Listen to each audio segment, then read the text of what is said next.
Since most of the options we discuss are stock options, it is important to know what stock is. Stock is all the shares into which ownership of a corporation is divided. A single share of stock represents fractional ownership in proportion to the total number of shares outstanding.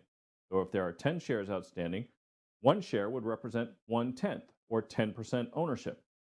This typically entitles the stockholder to that fraction of the company's earnings proceeds from liquidations of assets, net of outstanding debt, or voting power. If a company issues new shares, increasing the total number of shares outstanding, the ownership fraction of each share is diluted.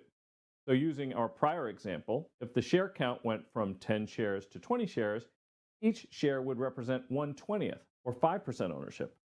If a company repurchases shares and reduces the total number of shares outstanding, the fraction of ownership each share represents increases. If only 5 shares were outstanding, each share would represent a 20% ownership interest. Of course, publicly traded companies have much larger numbers of outstanding shares. For example, Amazon has roughly 500 million shares outstanding. Apple has nearly 4.4 billion. Also, not all stock is equal. For example, some classes of stock may be issued without voting rights or with enhanced voting rights. Mark Zuckerberg has a high proportion of the voting rights in Facebook relative to his ownership in the company because his shares have super voting rights.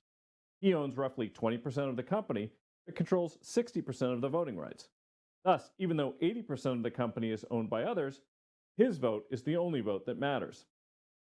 Founders of companies will sometimes do this so they can maintain control over a business even after their percentage of ownership in the company drops.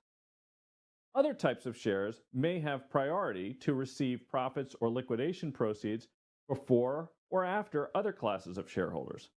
Investors can generate returns by speculating on the price of shares rising or falling, collecting dividend income, and in some cases, even by loaning their shares to others.